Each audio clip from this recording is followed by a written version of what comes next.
Hello students, welcome back to our classes again. आज हम करने वाले एक्सरसाइज 5.2, लेकिन उसे स्टार्ट करने से पहले हम करेंगे उसके बेसिक्स। अगर मैं एक्सरसाइज 5.2 के बेसिक्स की बात करूं तो मैंने सभी को पॉइंट वाइज यहाँ पे लिख लिया है और अब हम क्या करेंगे, जस्ट इनको डिस्कस करने वाले हैं। सबसे पहले हम पढ़ेंगे पेयर ऑफ लाइन्स। ये देखिए क्या लिखा हुआ है, पेयर। पेयर का मतलब क्या होता है, टू। ठीक है, अगर जैसे मैंने कहा पेयर ऑफ शूज तो कितने शूज हैं, two shoes. Pair of socks, कितने सॉक्स हैं, टू सॉक्स। ओके, इसी तरीके से पेयर ऑफ लाइंस, इसे हम कहते हैं पेयर ऑफ लाइंस। कोई भी दो लाइन हो सकते हैं, एक दो, इस तरीके से। ठीक है, इस तरीके से कोई भी दो लाइंस के पेयर को क्या बोलेंगे, पेयर ऑफ लाइंस। अब वो कितने तरीके के होते हैं, अलग अलग लाइंस होंगी। सबसे पहले हम पढ़ेंगे इंटरसेक्टिंग लाइंस।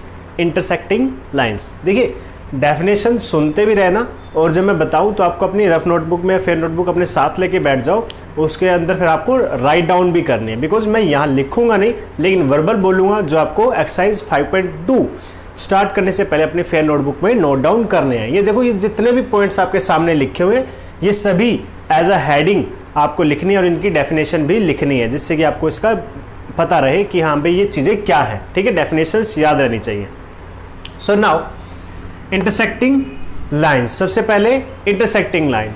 इंटरसेक्टिंग लाइन कौन सी होती है, दोज टू लाइन्स, आप लिख सकते हो उसको, those two lines in which there is a common point. Okay, and this common point is called point of intersection. ये आपने पूरा लिखना है। आई होप लिख लिया होगा, अगर नहीं लिखा तो थोड़ा सा वीडियो को बैक करके लिख लो। ठीक है, अब देखो ये होता है, ये आपकी दो लाइंस हैं। अब ये क्या कर रही है, एक कॉमन पॉइंट पे मीट हो रही हैं। ठीक है, तो इस पॉइंट पर मीट होने से क्या बन गई है, इंटरसेक्टिंग लाइंस। और जो पॉइंट है वो क्या रहेगा आपका, पॉइंट ऑफ इंटरसेक्शन। क्लियर, और एक डायग्राम इस तरीके से बना लेना। ओके, आई होप आपको ये समझ में आ गया होगा। नाउ अगर मैं नेक्स्ट पॉइंट की बात करूं, ठीक है, नेक्स्ट पॉइंट है ट्रांसवर्सल। ठीक है, ट्रांसवर्सल भी क्या है, एक लाइन होती है। आप इसकी डेफिनेशन लिख सकते हो, लिखो, स्टार्ट करो डेफिनेशन लिखना। A line which intersect two or more lines at distinct point, या फिर आप लिख सकते हो at different points. A line which intersect two or more lines at different points is known as transversal. यानी कि एक ऐसी लाइन जो दो या दो से ज़्यादा लाइंस को अलग अलग जगह पर कट करते हैं, उसको ट्रांसवर्सल कहते हैं। फॉर एग्जाम्पल, यहाँ पर ये दो लाइंस आपके पास, ठीक है, और ये एक लाइन है जिसने हमारी दोनों लाइंस को डिफरेंट पॉइंट्स पर क्या किया है, कट किया है। तो इसे क्या कहते हैं, ट्रांसवर्सल लाइन कहते हैं। क्या कहते हैं इसको, transversal line. Very good. Now देखो, अब जो ट्रांसवर्सल लाइन है ना, ये आपके बहुत सारे एंगल्स बनाती है। क्या बनाती हैं, एंगल्स। ये डायग्राम बना लेना ट्रांसवर्सल लाइन की डेफिनेशन के साथ। अब हम देखेंगे कि ट्रांसवर्सल लाइन कौन कौन से एंगल बनाती है। ठीक है, तो सबसे पहले अगर इसी की बात करूं तो हम बात करेंगे कोरस्पॉन्डिंग एंगल्स की। अभी कोरस्पॉन्डिंग एंगल्स कौन से होते हैं, देखो कोरस्पॉन्डिंग यानी कि रिलेटिवली सेम। आप कोरस्पॉन्डिंग की हेडिंग डालो और उसके अंदर लिखो, those angles made by transversal relatively have the same position is known as corresponding angles. Okay, transversal के द्वारा बनाए गए एंगल्स जिनकी पोजीशन क्या है, रिलेटिवली सेम होती है, पोजीशन क्या रहती है, सेम, उसे कहते हैं कोरस्पॉन्डिंग एंगल। अब देखो, एक ध्यान से आपको एक चीज देखनी है, ये ट्रांसवर्सल आपकी, इसके इधर क्या है, राइट साइड है, ये भी कैसी है, राइट साइड। ये कंप्लीट, इस तरफ कंप्लीट क्या रहेगा, राइट साइड रहेगा, और इस तरफ क्या रहेगा आपका, लेफ्ट साइड रहेगा। क्लियर है, ओके। और जो ये दो लाइंस आपको दिखाई दे रही हैं, इस लाइन के लिए, इस पर्टिकुलर लाइन के लिए, लाइन एल, लाइन मान लेते हैं पी, मान लेते पी लाइन है, इसके लिए यहां पे ये कौन सी चीज है, अब मैं कहता हूं ये लाइन है, तो यहां पे क्या कहोगे, जो ये सर्कल है लाइन के अबव है या बिलो है? सिंपल सी बात है, लाइन के अबव है, ऊपर, ठीक है ना। तो ये अबव साइड हो गई, किसके लिए? लाइन पी के लिए। और ये क्या हो गया, अगर मैं आपसे पूछूं प्लस साइड कहां है लाइन के, यहां पे आप क्या कहोगे, डाउन में है या बिलो है। तो यहां पे पी लाइन के लिए ये क्या हो गया, बिलो, ठीक है, पी लाइन के लिए। अगर मैं क्यू लाइन इसको मान लेता हूं, तो इस लाइन के लिए यहां पे इस एरिया में ये क्या है, अबव है ना, इस लाइन से तो ऊपर है, और यहां पे क्या रहेगा आपका, बिलो। आई होप आपको थोड़ी चीजें तो क्लियर हुई होंगी जो मैं आपको बताने की कोशिश कर रहा हूं कि लाइन के ऊपर, लाइन के नीचे, लाइन के ऊपर, लाइन के नीचे, ट्रांसवर्सल के राइट में, ट्रांसवर्सल के लेफ्ट में। आई होप थोड़ा बहुत तो क्लियर हो गया होगा। अब चलते हैं कोरस्पॉन्डिंग एंगल्स की तरफ। क्या कहा था मैंने, रिलेटिवली सेम पोजीशन, पोजीशन भी लिख देते हैं इसके साथ साथ, ठीक है, रिलेटिवली सेम। अब देखो एक एग्जैक्टली तो सेम नहीं हो सकते, क्योंकि एक ही जगह पे तो दो एंगल हो ही नहीं सकते, एक जगह पे तो एक एंगल होगा, तो अलग अलग दो जगह बनेंगे ना, लेकिन पोजीशन फिर भी लगभग लगभग कैसी रहेगी, सेम। अब कैसे, अब ध्यान से देखना, ठीक है, ये डायग्राम अगर आपको समझ आ गया तो कहीं मर्जी आपको लाइन दिखाऊं मैं, आपको पता चल जाएगा अबव कहाँ है और बिलो कहाँ है। अब मैं एक नया बनाने वाला हूं, ठीक है,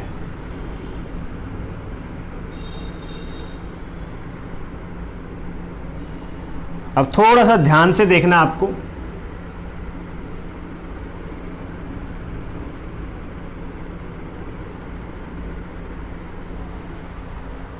यहां पर भी मैंने सेम क्या बनाया है, टू लाइंस और उसके ऊपर एक ट्रांसवर्सल। अब एंगल्स को ध्यान से देखना, ठीक है, ये देखो यहां पर एक एंगल बना रहा हूं मैं, ट्रांसवर्सल के कहां पर है ये, राइट साइड में। ट्रांसवर्सल की कौन सी साइड है, राइट साइड। और हमारी मेन लाइन के कहां पर है ये, ऊपर की तरफ है, तो अबव, राइट एंड अबव।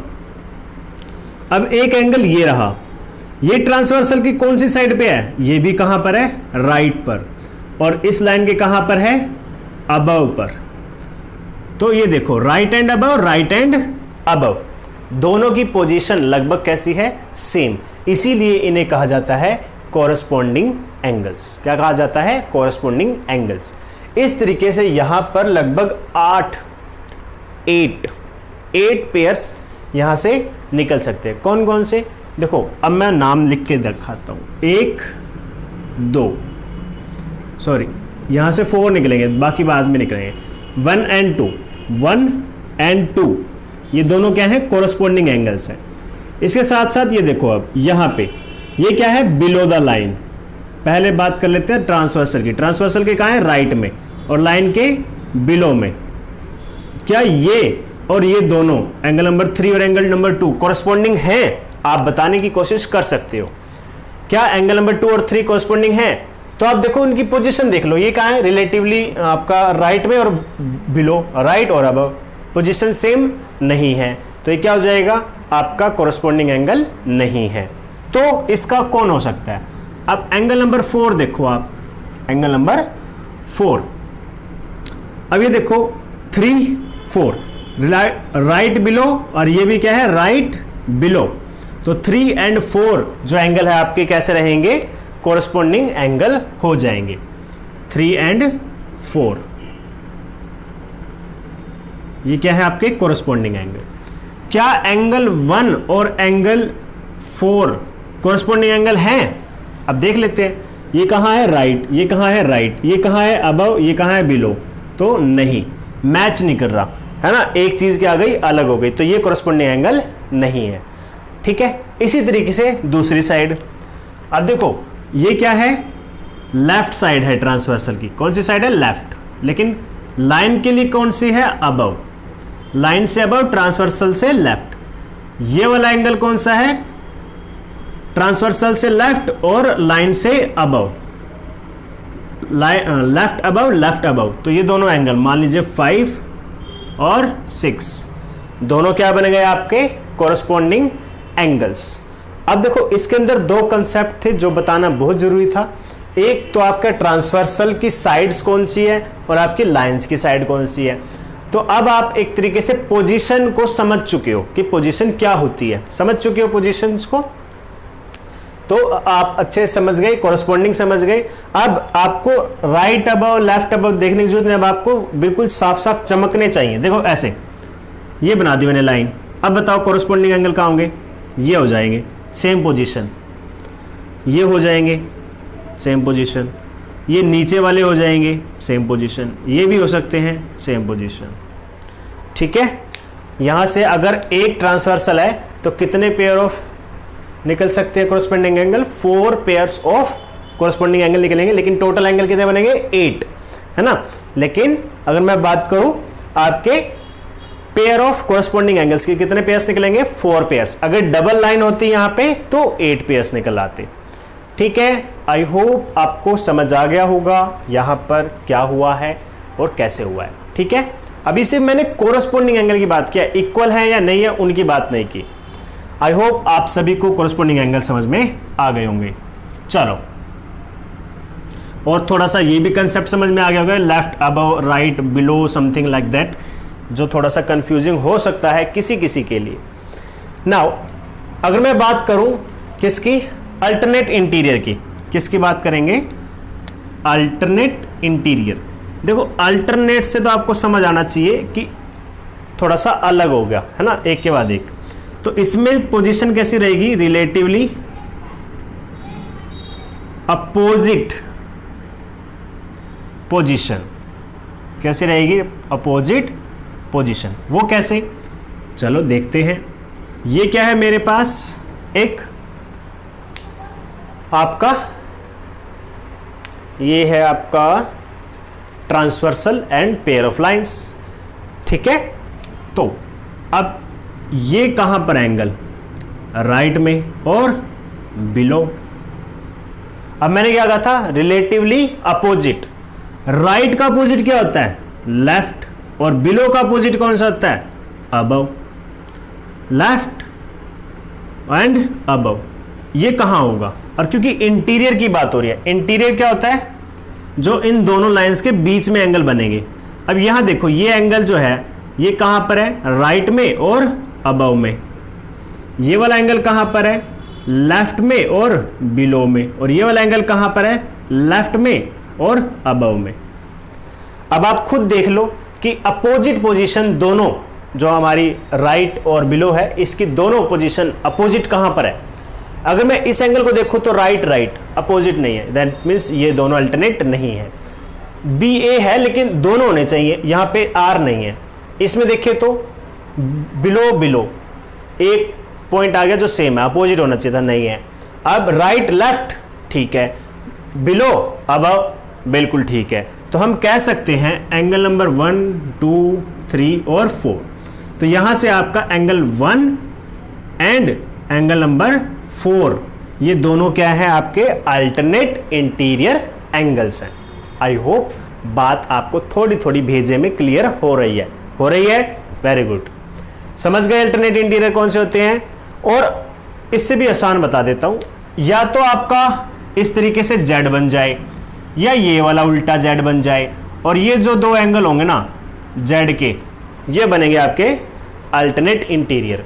अब यहां देख लो आप, अगर मैं इसको क्लियर कर दूं, ये देखो, ये देखो, ये ठीक है,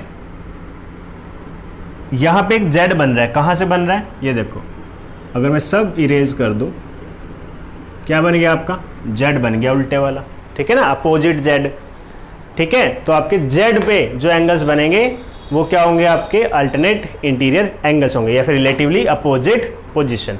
आई होप समझ में आ गया होगा और कभी भी आप गलती नहीं करोगे अल्टरनेट इंटीरियर एंगल्स को पहचानने में। अल्टरनेट एक्सटीरियर एंगल भी सेम रहेंगे, बस एक्सटीरियर का नाम आया है तो मैं आपको बता देता हूं एक्सटीरियर का मतलब क्या है। यहां पे एक्सटीरियर का मतलब है ये लाइन के बाहर के साइड जो एंगल्स बनेंगे। अब यहां पे कोई एंगल नहीं होना चाहिए क्योंकि ये कौन सा साइड है, इंटीरियर, और हमें कौन सा चाहिए, बाहर। अगर मैं इसकी बात करूं, इसकी, तो ये कहां पर है, राइट में है और अबव है। अब क्या चाहिए मुझे अल्टरनेट एक्सटीरियर के लिए, बाहर होना चाहिए लेफ्ट होना चाहिए और बिलो होना चाहिए। वो कौन सा बनेगा? ये बनेगा, लेफ्ट एंड बिलो। ये दोनों एंगल क्या हो जाएंगे?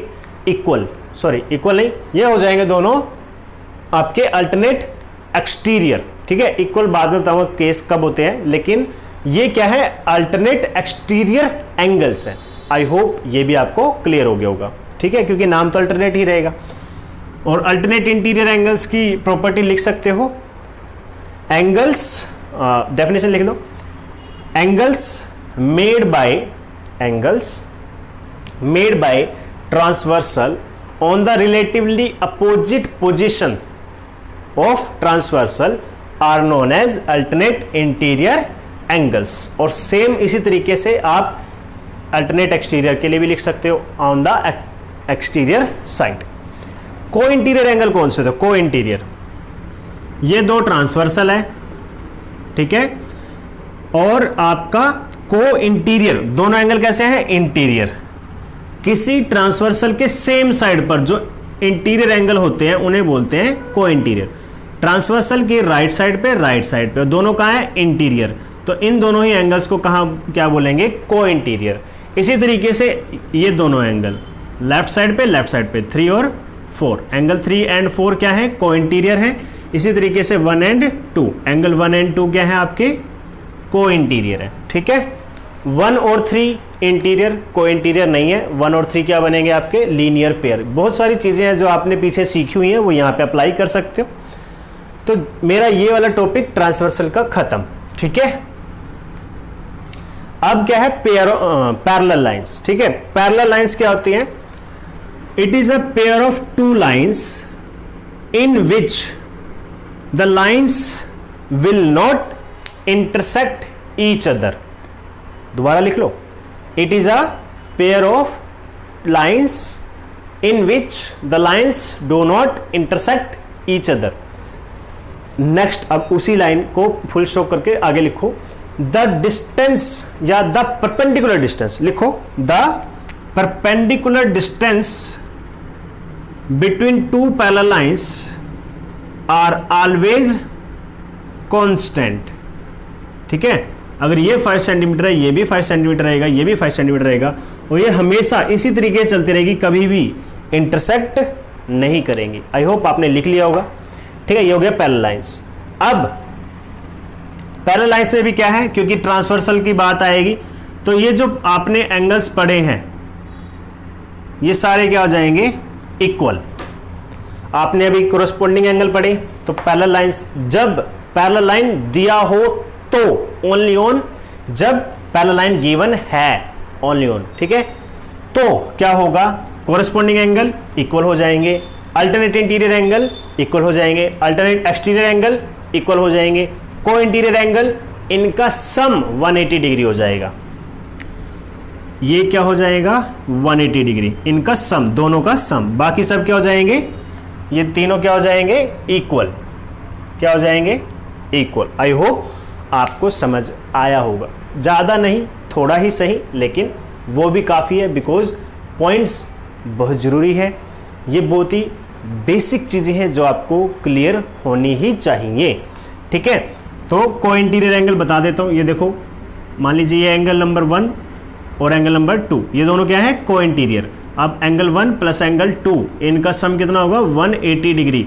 लेकिन कब होगा 180 डिग्री? जब ये दोनों लाइन कैसी होंगी? वेरी गुड, अब तो बहुत जल्दी सीख गए। तो ये जब दोनों लाइन पैरेलल होंगी तभी इन दोनों का सम क्या होगा? 180 डिग्री। ठीक है, अगर मैं इसकी छोड़ दूँ बात, ठीक है, चलो इसको 2 रहने दो। अभी एंगल 3 है, एंगल 1 और एंगल 3 क्या है आपके यहाँ पे? Alternate interior. तो ये क्या हो जाएंगे आपके? इक्वल। कब? जब लाइन पैरेलल है। इसी तरीके से एंगल नंबर 1 एंड 4, आप देखो कौन सा है? एंगल 1 और 4 दोनों क्या है? Corresponding angle. अगर ये लाइन पैरेलल है तो ये क्या हो जाएंगे? इक्वल हो जाएंगे। ठीक है, क्योंकि कोरस्पोंडिंग एंगल तो ट्रांसवर्सल की प्रॉपर्टी है। अल्टरनेट इंटीरियर एंगल, को इंटीरियर एंगल, सब किसकी प्रॉपर्टी? ट्रांसवर्सल की। इक्वल होना किसके ऊपर डिपेंड करता है? पैरेलल लाइंस के ऊपर। अगर पैरेलल लाइंस है तो ये सारे इक्वल हैं, अगर पैरेलल लाइंस नहीं है तो इक्वल नहीं है। ठीक है, ओके। आई होप आपको ये सारे पॉइंट्स क्लियर भी हो गए होंगे, आपने फेयर नोटबुक में नोट डाउन भी कर लिए होंगे। अगर फिर भी कोई प्रॉब्लम है, आपको किसी पॉइंट में कुछ पूछना है, तो आप कमेंट कर सकते हो या मुझसे डायरेक्ट पूछ सकते हो। तो स्टूडेंट्स, आज की क्लास में बस इतना ही। नेक्स्ट वीडियो में हम एक्सरसाइज 5.2 को स्टार्ट कर देंगे। तो आज के लिए thank you, have a good day.